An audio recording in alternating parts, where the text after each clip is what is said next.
como usted lo decía, son dos obligaciones muy importantes de parte de los contribuyentes, pero también ingresos frescos para el municipio de Medellín, que puede invertir en esos grandes proyectos de ciudad.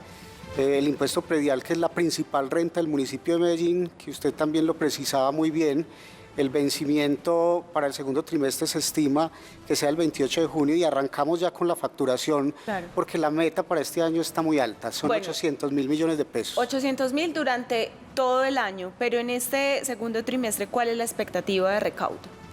Bueno, la verdad es que el primer trimestre nos puso la vara muy alta. Para el primer trimestre nosotros recaudamos 452.000 millones de pesos de los 800.000 millones que estimamos recaudar en 2022. Eso significa 57%, recaudamos el 57% y ese 57%, aunque permite tener un poco de tranquilidad, pues implica que por lo menos en el segundo trimestre no podemos estar por debajo de los 200.000 millones de pesos.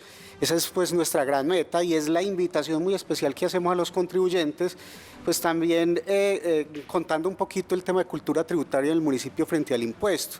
En Medellín, de cada 10 contribuyentes, 8, casi 9, pagan su impuesto predial a tiempo.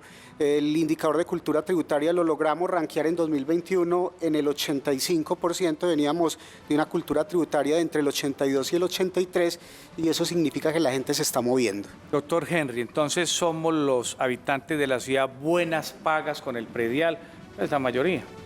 Sí, señor, yo creo que le trabajamos duro al proyecto de cultura tributaria, primero generando más canales de pago, pidiéndole o acompañando a la gente para que se adhiera a esos canales virtuales, para que lo hagan desde las facilidades de su casa, pero también haciéndolos más conscientes de que el cumplimiento de las normas.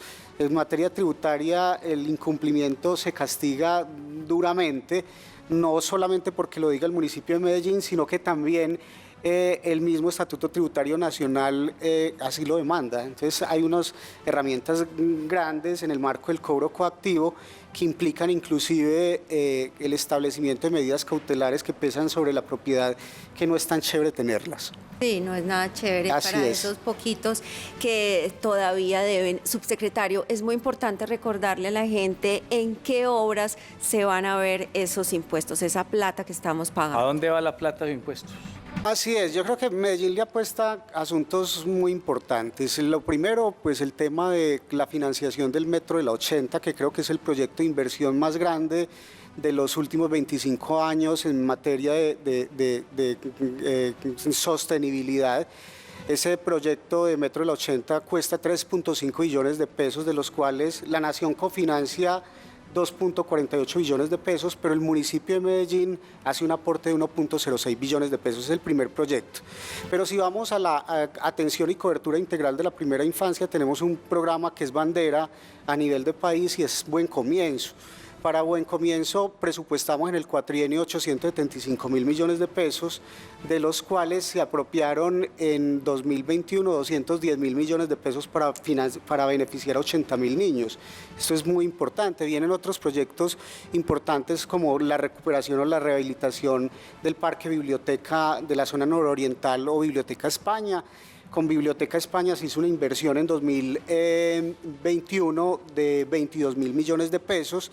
También le estamos apostando enormemente a sacar el proyecto de Parques del Río Norte, y para Parques del Río Norte de un presupuesto de 190.000 millones de pesos, se apropió en 2021 80.000 millones de pesos. Entonces, así como Parques del Río Norte, pues también está la creación de centros de Valle del Software, que son básicamente esos espacios de cualificación para que surjan emprendimientos o se creen empresas de base tecnológica que se asienten en Medellín, y eso pues por supuesto que reactivará económicamente a la ciudad y le dará una vocación importante económica a futuro. Entonces son muchos proyectos de ciudad en los cuales venimos apostando. También la inversión en salud, que con ocasión de la pandemia fueron pues, aproximadamente 200.000 millones de pesos que se tuvieron que disponer del presupuesto para poder atender la pandemia, y que hoy el municipio de Medellín le sigue haciendo apuestas en salud para mejorar coberturas, pues muy cercanas al 100% en materia de afiliación al régimen subsidiado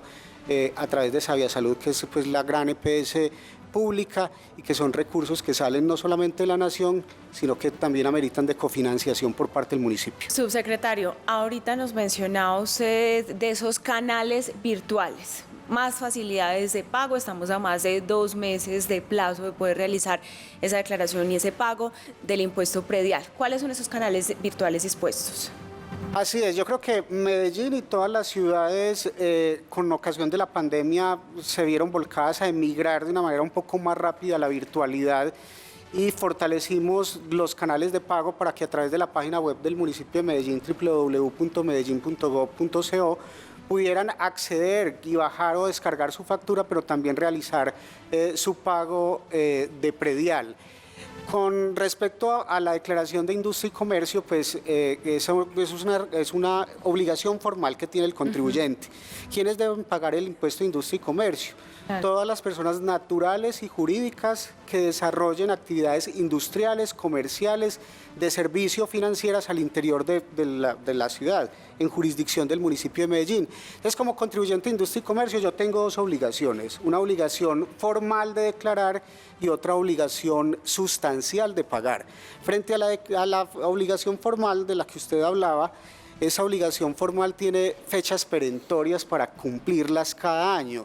En el caso de Medellín, esos contribuyentes de industria y comercio se ven obligados a presentar esa obligación de declarar entre el 18 de abril, es decir, los vencimientos empezaron ayer y van hasta el 29 de abril.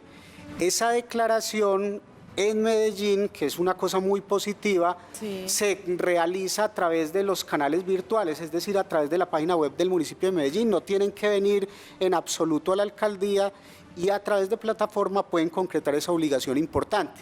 Pero además de poderlo hacer a través de la página web, estuvimos realizando y seguimos realizando capacitaciones los días jueves para que los contribuyentes sepan cómo declarar y cómo hacerlo de manera correcta.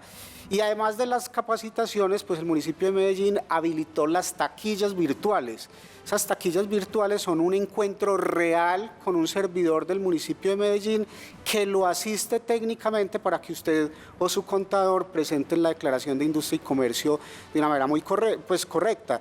Y algo muy positivo para Medellín, el modelo de declaración o el modelo de liquidación y facturación del impuesto de industria y comercio era típico. Es decir, Medellín, distinto a lo que hacen las demás ciudades y los demás municipios de Medellín, de Colombia, venía liquidando y facturando el impuesto de industria y comercio de manera histórica bajo un provisional o un impuesto esperado o un impuesto anticipado. Entonces, lo que hacía el contribuyente es que cada año para esta época declaraba el impuesto de industria y comercio con base en los ingresos del año inmediatamente anterior, pero presumiendo unos ingresos futuros. Entonces, explicar la factura del impuesto de industria y comercio no era fácil, ni para el servidor y tampoco la entendía el contribuyente. Pero además eso terminaba derivando en devoluciones a favor por saldos a favor del contribuyente cuando presentaban la declaración de industria y comercio. Entonces, lo que hace el municipio de Medellín en un gesto de transparencia es levantar ese modelo viejito de liquidación del impuesto de industria y comercio, y ya la declaración pues se hace sobre unos ingresos reales. Año vencido. Año vencido, claro. Y no sobre expectativas, porque lo pudimos evidenciar en el 2020 cuando nos tuvimos que encerrar por pandemia. Claro. Estaba el contribuyente declarando sobre los ingresos de 2019 con su local o su empresa cerrada, y eso realmente no conversaba con la realidad. Entonces casi que es un ejercicio de asincerarse con el contribuyente para que el contribuyente presente la declaración de industria y comercio a partir de los ingresos reales. Ahora que usted habla de sincerarse, me va a sincerar. Los que estamos colgados en el predial por X razón, porque no nos han pagado, porque finalmente fue un año muy duro. Pero usted dijo ahorita que era buena paga, Juan. Sí, yo doy buena paga, pero hay mucha gente que está diciendo, debo un mes, debo un trimestre, debo 4 trimestres, debo 2. Sí, a eso voy. Total. Después de pandemia mucha gente no tiene la posibilidad, se gastó la plata del impuesto. ¿Hay posibilidad de hacer una negociación, de diferir el pago? Hablemos de eso porque hay varias personas que si bien han pagado, otros están en mora también. Así es, yo creo que todos seguimos sufriendo coletazos de la pandemia y los hogares todavía siguen resentidos. Entonces, hay dos maneras. La primera, acogerse a una facilidad de pago que puede ser extendida o suscrita hasta por 60 meses. Ah, qué bien. Y eso ayuda a lidiar las finanzas de los hogares y genera un poco más de liquidez en las economías de los hogares. Pero también hay otra segunda posibilidad o estrategia, y es generar una factura bono. Es decir, sin necesidad de suscribir una facilidad de pago, porque la facilidad de pago requiere ciertos requisitos, una garantía real, implica la generación de intereses un poco más onerosos porque es la tasa de usura menos 2 puntos. En las facturas a bono, que es básicamente coger su obligación y diferirla o partirla, pues implica que usted inmediatamente, sin tener que celebrar la facilidad de pago, amortice con unas cuotas un poco más amigables ese impuesto que está debiendo, no se cuelgue con el municipio y no tenga que incurrir pues en esas medidas de cobro coactivo que son un poco más duras. Subsecretario, pues a usted muchas gracias por acompañarnos esta mañana a explicar todas esas facilidades de pago que hay para los contribuyentes al impuesto predial, también al impuesto de industria, comercio, y esperamos se cumpla esa meta de 800.000 millones de pesos recaudados este año. Feliz día. Así es, muchas gracias a ustedes.